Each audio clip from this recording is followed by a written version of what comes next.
Welcome to the SCL podcast, filmed in the MD Acoustics anechoic chamber at their testing facility in beautiful Gilbert, Arizona. In this episode, we're joined by Dr. Lori Brunner, a former professor of interior design with degrees in architecture, urban planning, and interior design.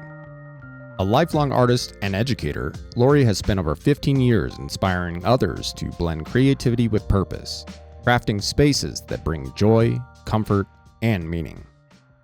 One of the things that struck me, like when I first met you, we're just saying like 2017, right? How down to earth and how cool, I would say cool, like easygoing and insightful your classes were, right, at ASU. And like that just really caught my attention and really wanted me to, and I appreciated like always kind of being asked upon to work with you, right? Oh, so thank you. I mean, I think I'm down to earth, but you never know.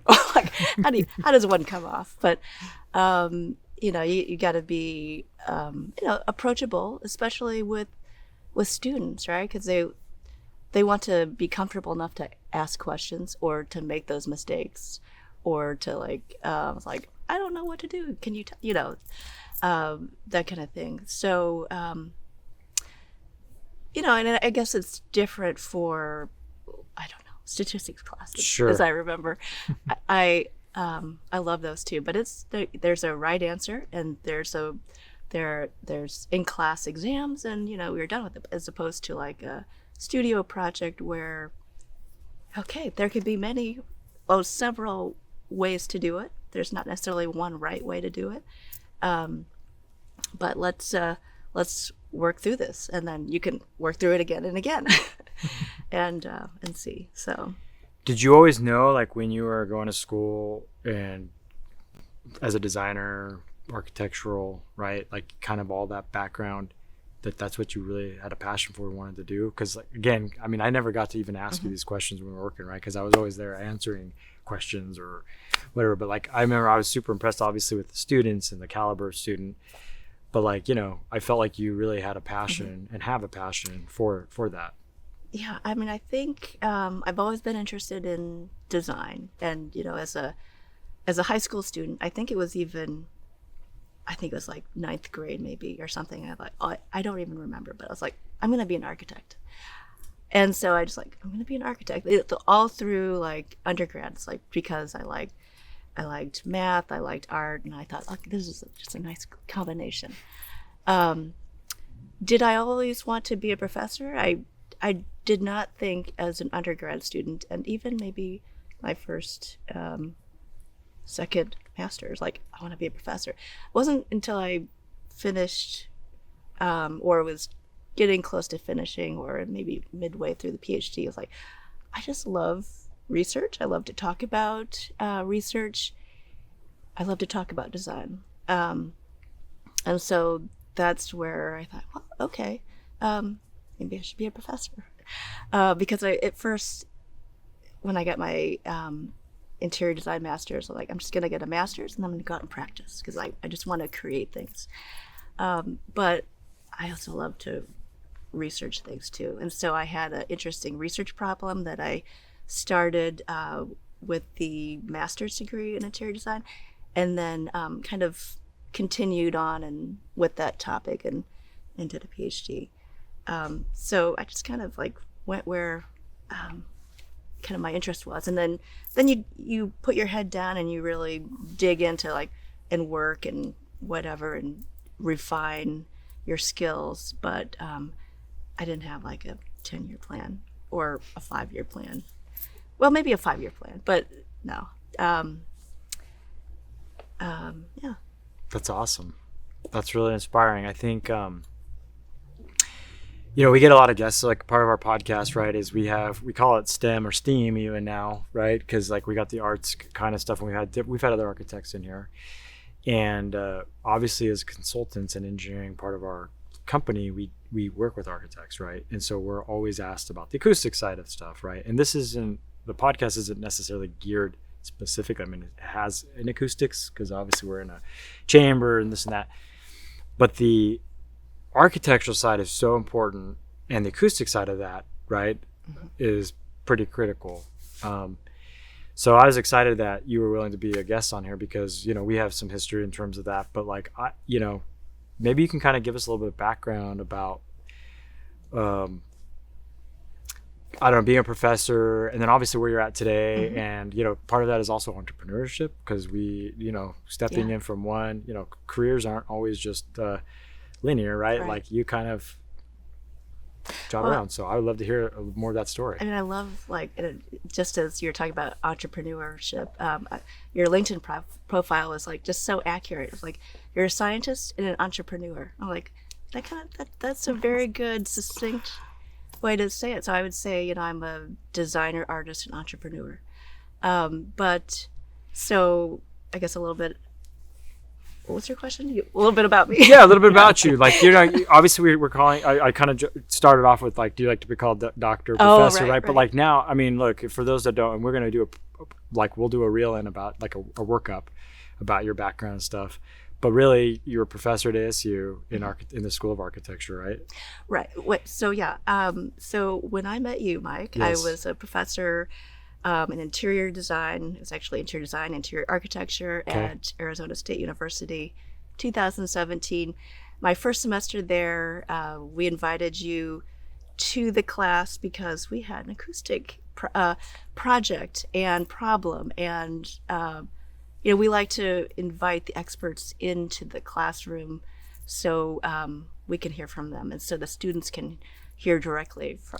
But it's not just acoustics, right? I mean, it's also all the other aspects of design, and that's we'd love to hear about that too, right? Like, it's not all about me. I really want it to be about like the experience of like what your career was like. Oh, right. So I would say it was all scales of design. So I started with architecture as an undergrad and major, and then found urban planning, and so I was have a master's in urban planning. And I had no idea. Yeah. How many degrees do you have? I've got 4. Tell us, what are they? Yeah, so undergrad is architecture from University of Illinois. Okay. Good Midwest girl. A master's of urban planning at University of Illinois. An MFA, Master of Fine Art in Interior Design from Iowa State University. And then a PhD in education with a focus on instructional technology from Iowa State University. Okay. So started out as an architecture major. Didn't quite feel like that was where I wanted to end up as an architect, but there was something about like urban planning that I was just fascinated about, and I wanted to learn more about. So I did a master's, and then I practiced as urban planner in Champaign and Urbana for like 5 or so years, local government, urban planning. I mean, that you learn quite a bit about your community, about Can't imagine. about you know, business neighborhoods. Like my master's project was like creating business neighborhoods as an economic development tool. And bringing together groups and how that can help with all sorts of things. So I did that for a while, and then I realized that I was getting a little too far away from design.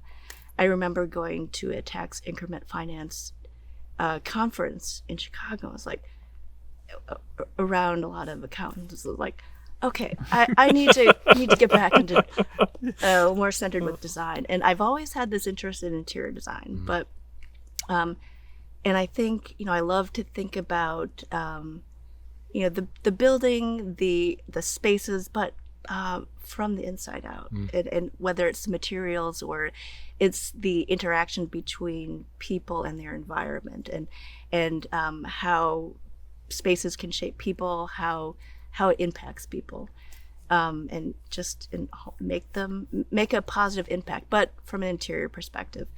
So got a master's in interior design, and then as I said, I just had this interesting research project that I wanted to continue.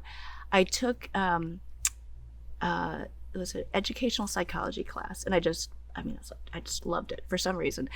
And he became my major professor, a psychologist, so it was my work was very much kind of with design, psychology, learning, and how people think, how people learn, how people design, and technology, and how you can use technology maybe to help with that.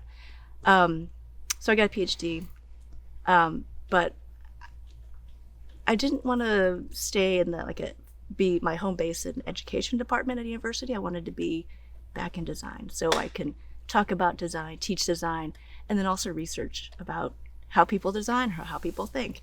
So I was a professor at Iowa State University for a little over 11 years, I think. Wow. I got tenure. I taught all levels from freshman, basic, two-dimensional, three-dimensional design to graduate level seminars and research methods. Found this opportunity over at ASU and took a decided to do a big move. Yeah. And and Southwest, and and loved it. And was there for I think like 4-5 years. But what was I guess after a while thinking I need to design more. I need to create more. I love to talk about it, love to help people design, but I just need to design more. And that was not really part of your, part counting as your job. You could do it, but you got to do it after hours. I want to do it more. So, so I stepped away from academics and, okay, it's got to be something that's kind of at that intersection of art, because I love to paint, interior design in some fashion, and then how do I, you first reached out to me talking about mentoring. It's like, okay, so yes. I want to somehow, teach, mentor, but a different demographic, a different audience. So it's not undergrads, 18 to 22, but it's adults who maybe don't major in design, but they have, let's say, a new house, or they have an old house and they want to figure out a way to make it better.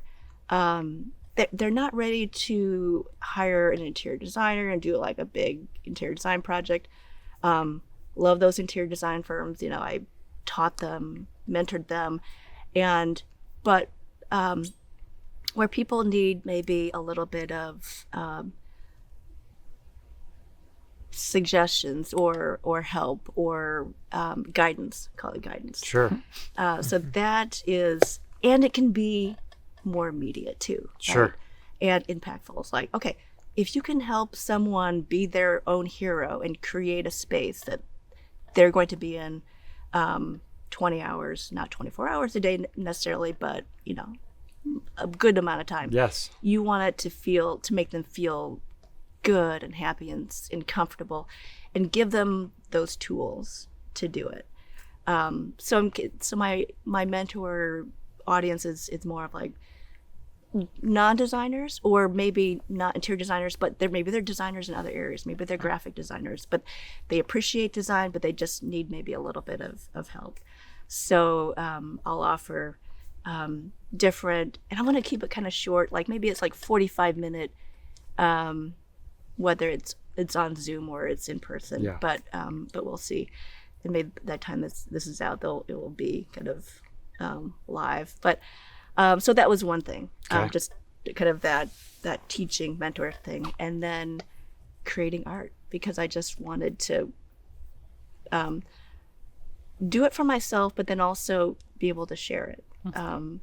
And art is a very personal thing. You either love something or you don't. But you'll find you're right customers, clients, and so I love the process of painting and designing, and I love to share it. For the longest time, I didn't really, if I liked it, a painting, I was I just can't. I can't I gotta keep it.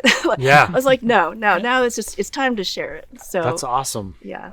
So just to make sure, I just for our audience, right? Mm-hmm. So you were a professor, Iowa State, then ASU, mm-hmm. which is where I met you. Mm-hmm. And by the way, at the same time, I believe you have a daughter? Yes. Not that I'm gonna put that, but like, so because I remember there, and I was so impressed with the was fact. was she there? Yes. Oh, that's right. And so I was like, who is this, like, Wonder Woman who is out there, kids in school and around students, and mentorship, like, to me is a big deal, because it's like you're mentoring these other students. Okay. Right. So then, and now you've left that, you've started, you're kind of still doing mentorship, like through Zoom and a couple like meetings and consulting, it sounds like, and then and now you're an artist. You're actually painting. Right. Yeah. And now you're an entrepreneur at the same time. An entrepreneur, and kind of like bringing the things that I'm passionate about. I think as entrepreneurship, like you find something that you're passionate about, then you're going to work hard at it because you love it. You're not going to love everything about the entrepreneur, your work, but you love most of it, and then you just get better. It's like, I've been, you read some of these books on habits and just, or repetition, and the best, whether it's professional sports or people that are good at sports, they love it, but they just keep doing it and trying to get better. Yeah. But they love it. So So you're now willing to share your art. Talk to us a little bit about that. So how's that journey been going? So when did you leave ASU? And I think it was like a couple years ago. And so I at first I knew I wanted to do something related to, I thought it was just mostly going to be just painting. I was like, I'm not going to do interiors, I'm just going to paint. But then it's like, no, I love interiors, and I love it's actually the kind of the intersection of art, interiors, and a little bit now products for the home.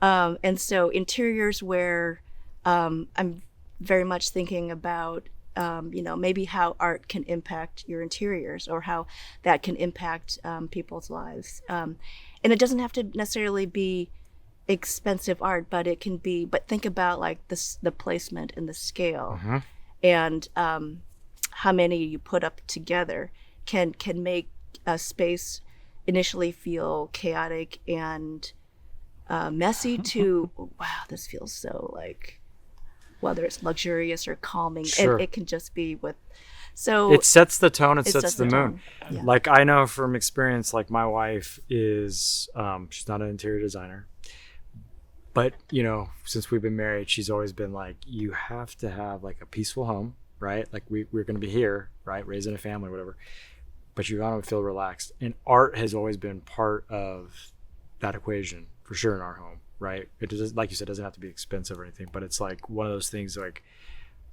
this is my place. So this is cool, like that you got into this, and that you're doing this. Yeah. And so like my art it's abstract. I stopped doing realistic art, I think in high school. It's just not for me. I mean, I love kind of not to get back into the principles and elements of design, but it's just, I love, it's whether it's focusing on some pieces just on color, composition is always going to be in there, or is it emphasis? And but it's very abstract. Some are and kind of rich in visual as well as actual texture. Some can be kind of the cool, it's black, white, gray, kind of more of the monotone. Small pieces, large pieces. I've got one that's like 4 feet by 6 feet or so. Yeah. I kind of go like either very big or very small. I just, for some reason, now I'm trying to do like some of these middle sizes. But some of my recent art also is, because we spent some time in California as well. And so I find that the colors, my palette that I use for painting is very much reflected by where I'm painting. Okay. And whether it's the light, it's, maybe it's a little quieter pace or whatever, or, maybe it's who's not happy in kind of California in the summer or whatever. But there's a certain light. And so, it's it's taking certain, whether it's surfboards for one, it's one of the new ones. And it's the symbol, it's an object, but then how can you abstract it? Yeah. And put that into interesting compositions that that's not realistic, but you would probably understand that it's surfboard. There's surfboards there. Yeah. So kind of going with that series or idea, and then taking that to other objects. I mean, always love thinking about and theorizing of the importance or the symbolism in the landscape, right? So, okay, what would be maybe Arizona, and not necessarily maybe cacti, but cacti could be, but just somehow celebrating the local or the regional, and whether it's sports or it's certain things. So that's kind of which is kind of a big kind of leap from the moody, abstract textures and whatever of some of the other pieces. But I was gonna say, if you're doing something Arizona related, you're probably gonna go with a lot more oranges and purples and yellows and Browns. look at our sunsets that we have out here. yeah, I think that's, and some are just more dark and moody, and some are lighter and brighter. And I think whether it depends on when I'm painting it or what I'm gonna try, and just sometimes I don't know if it's gonna all might go together as far as like a series or a couple series, but you see where it goes. And that's very different than like interior design or whatever, where you kind of know what the problem is and you're trying to figure out a solution, where it's kind of like the opposite for creating art. Is like you have an idea, but then you don't know where it might take you, which is a little it's also odd for me. but it's like you're saying, it's like I mean, from what I just heard, it's like you kind of are inspired by the location that you're in, the lighting, the mood, and then do you when you're creating these pieces, are you thinking, I mean, if you're an entrepreneur, you're also thinking like, I gotta put, is it all about you, or are you thinking, well, how would I resell this, or how does that work? That's a good question. As I was painting recently, and I have like some up in a place in La Jolla, and the comments were, there's been a lot of interest in this, whatever, this particular one's like, oh, okay. So then I maybe hone in on that particular composition or whatever, or idea of it or whatever. So it's a little bit of that. And I also think, you kind of like paint what you love. If I don't like it, I don't think that anyone else will like it. I don't want to show it then, right? Yeah. So, but then you think like, here is what I was thinking, and what's like a finished piece of art. Sometimes it will take a little while. Sometimes there's one piece or a couple pieces where I did one thing and I put it aside because like, I don't like it. And so I didn't put it on my website, didn't like it. Came back later, and whether I painted over most of it or changed a lot of it, and it's like, now I like it. So they all have like some different timelines, but if I don't like it, I'm not gonna like show anyone. So. Does it take you said timelines, like, is it something like, I get this done in a week, or no, everything as you're working, and maybe you have multiple things that you're working simultaneously? How does I have multiple things that I like to have multiple things, whether it's 2 or 3, because like the studio's not huge, so I'll have like 2 or 3 things out. But like I've been doing oil pastel recently, so I'm just doing oil pastels, not getting out like the acrylics or the watercolors, and it's experimenting with mediums. I tend to like to do bigger things, so watercolor is not necessarily, I don't do too many watercolor pieces, but I have some, and there's some on my website that they're watercolor,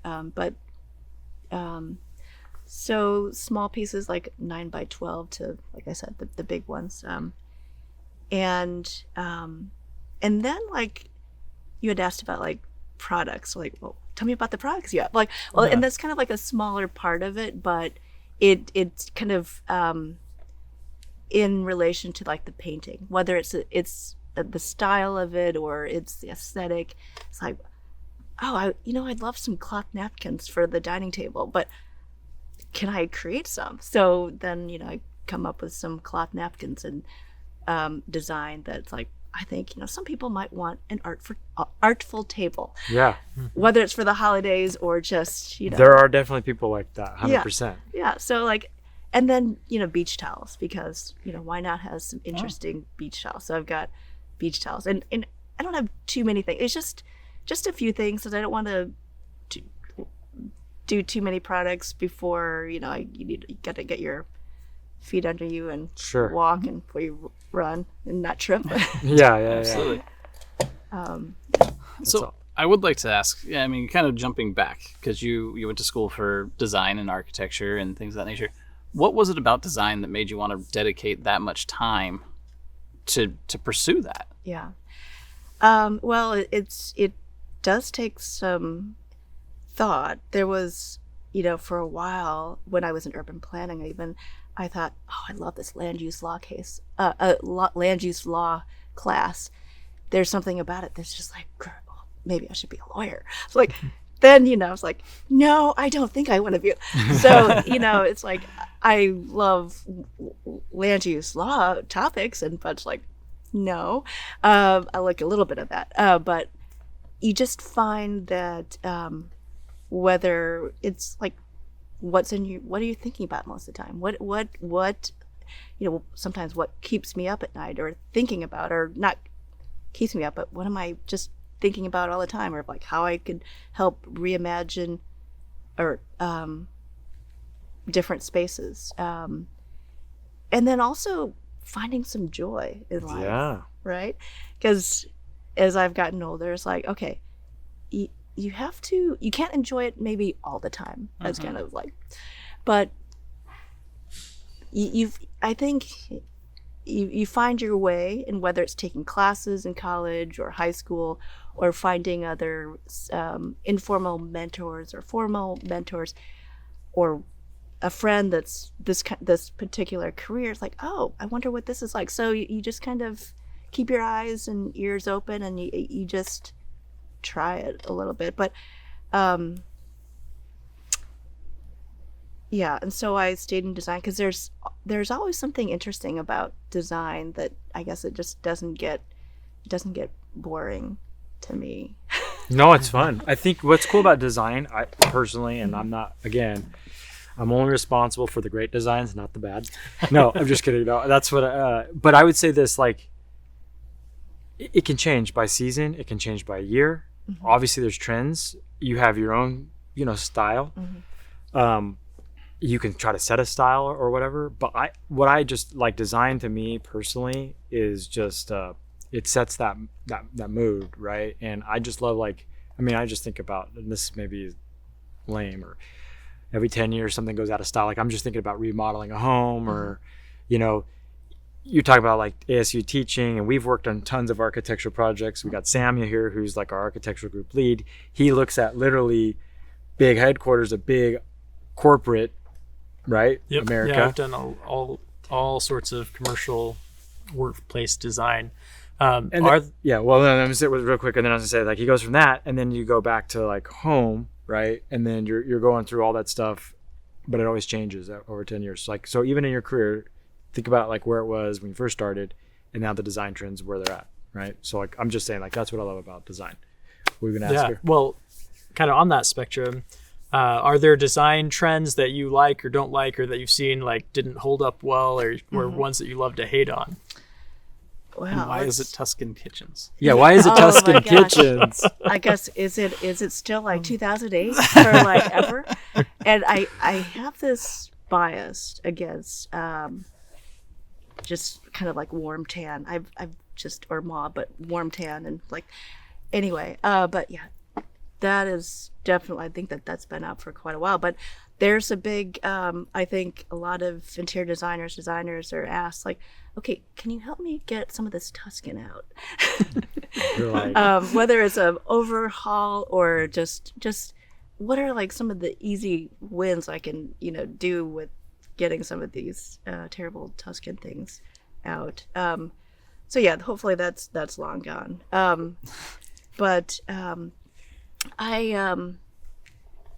and I don't know if I would call it trends I don't like, or just things I don't like. And some of those things are just personal, right?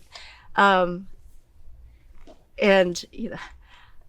chairs that are, what do we call it? Recliners? yeah. Or some people just hate recliners. I think actually most designers just hate recliners or whatever. But there are some. Now I'm getting off topic. No, this is good.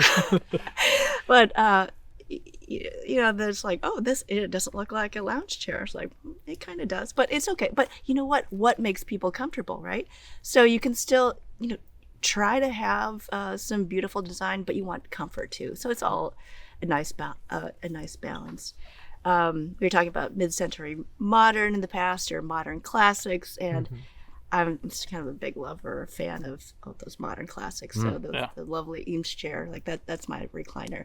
But just because it's kind of like a piece of art, but it's comfortable too.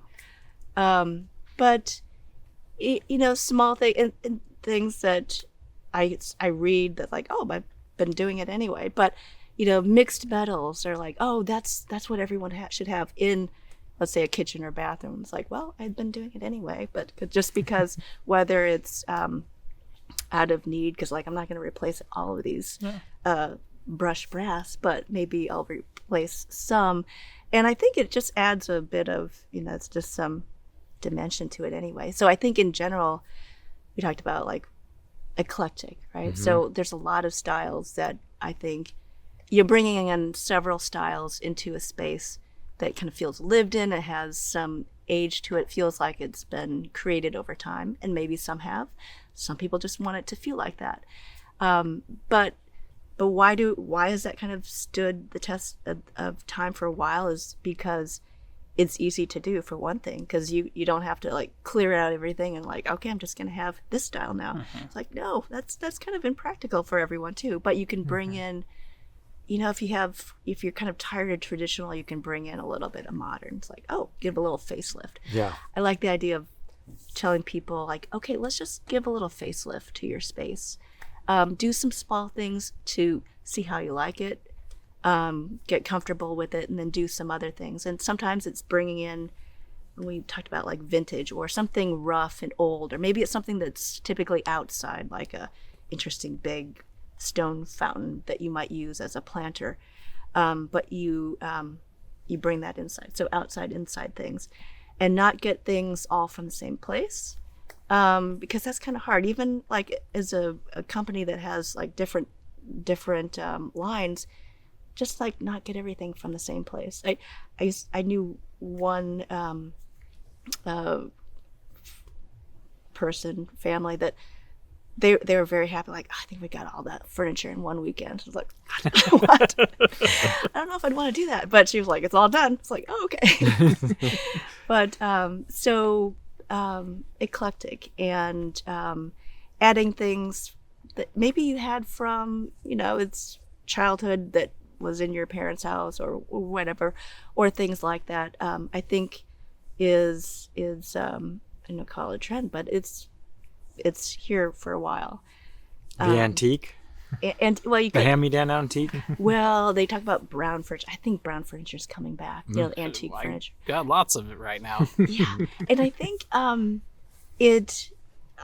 think it's coming back. I mean, I love it, but I love it because you can maybe not have a whole room full of it, and maybe the architecture that you have, your home or whatever, it maybe it's the wrong scale, but maybe one piece could just add that sense of a nice, kind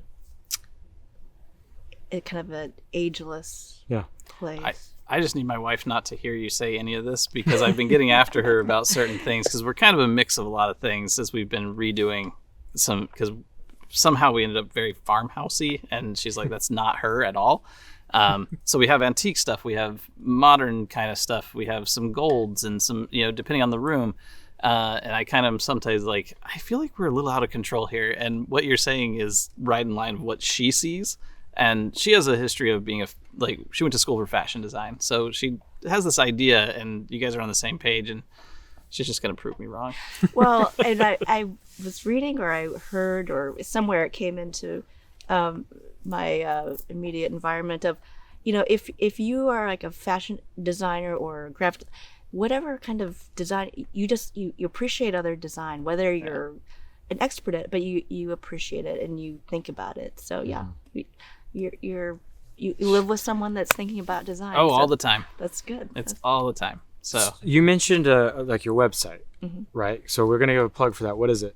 So it's loribrunner.com. Okay, LoriBrunner.com. All right, we'll put that in this. And so on the website, you got some artwork and a few small products. So there's like all the artwork is on there. It's actually right now it's searchable. You can categorize it by size, but there's also like limited edition prints and there's unlimited edition prints. So different price points for many people. Okay. And there's also information about interior design consulting. So Awesome. if people are interested in a little bit of guidance, then there's a free discovery call, and then there's different options there. And then with the art, there's also some products too. Good. Yeah. That's awesome. I think of when I think of interior design, because my wife has me watching them, and this is funny. Jeff Lewis. Do you know who Jeff Lewis is? No. If you don't, that's okay. I don't really watch too many interior design programs Good. anymore. We will pivot away from that. But I'll say this, like, having going for like an entrepreneur, right, and stuff, like, I feel like, and I could be wrong, but like when you start something, whether it's in design or, for example, or even our office space, like you have to have an aesthetic. Like that was one of the worst things for me personally. It was like, what's the paint color?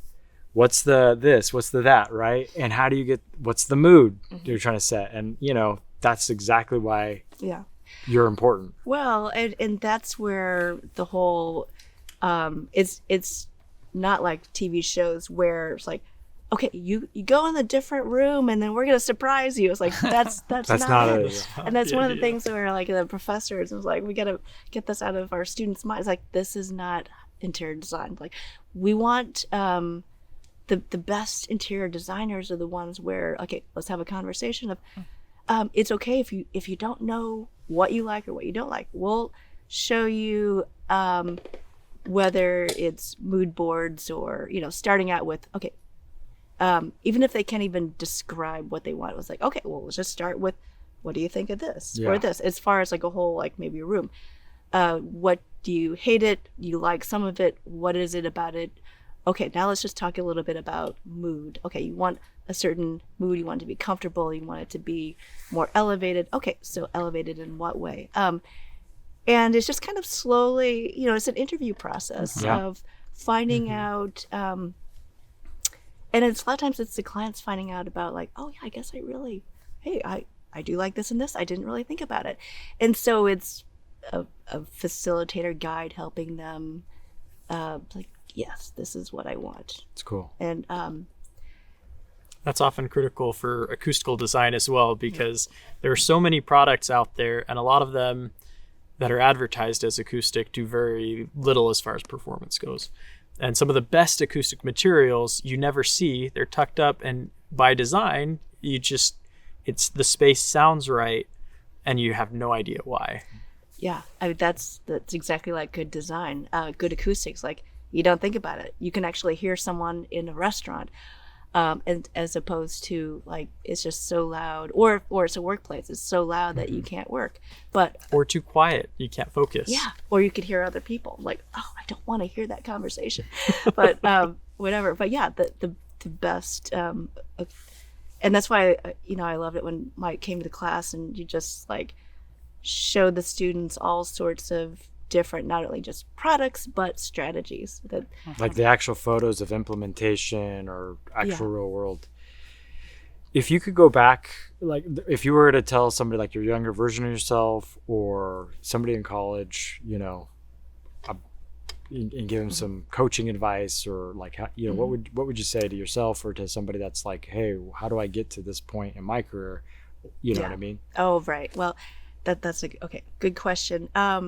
So I remember when I was first starting out, and then I found these other interests like urban planning and interior design and research. It's like when you're kind of in the weeds, or just like, I'm not really sure how this is going together, but I'm just doing what interests me. And then when you look back, let's say 2 years or 3 years or whatever, it's like, oh yeah, it all makes sense. But so kind of trust in some aspect what you're interested in or what you find fascinating, and then find out as much as you can about it, or really start to work hard in that particular. Okay, I'm interested in this. I'm going to really do this, or I'm going to get this degree. I'm going to do this. I'm going to get this job. Do that. So I like to kind of you go micro, then you go macro, right? So you think this is what I need to do at this particular week, month, or year, and then you also need to reflect. It's like, okay, am I going in the right direction? And what is maybe because sometimes you get in the wrong direction for a little while, and you know it's not necessarily working for a while, but you're not quite sure. But so kind of trust your gut on that. I like that. Yeah. It sounds like you're kind of saying to trust yourself, and then also don't be afraid to pivot. Don't be afraid to kind of look at it and go, this is not going the way I thought. Here's what we can do. With that being said, I kind of look at it, and you worked in academics for a long time, between ASU and Illinois. No, Illinois and Iowa. Illinois, Iowa. Iowa State. It's Iowa State. Yeah. Not University of Iowa, but Okay. Iowa State. Iowa State. Yeah. You worked in academics for a long time, and you at some point left academics. How hard? Just a few years ago. How hard was that?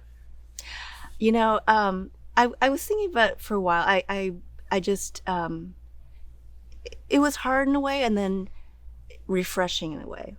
So yeah, it is a kind of a push and pull of like, this, because there are some good things about academics. You just love to think about ideas. I mean, that's like, and write about ideas, or write about the research, or do research, or like, that was fun. And teaching or talking about design to a group. I mean, that was good. But I just felt for me as there was something missing from a creative side for me, like talking about design and helping people design, but I want to design. You want to be the artist. Yeah.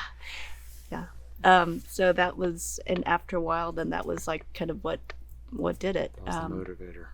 How scary was it to do that? I mean, because you went into straight, like, you're doing your thing. Right. Well, and I took some time to really think through that. It's like, is it going to be mostly just, am I just going to be doing art? Is that and it's like, no, because I still love interiors. Interiors was like, half my life.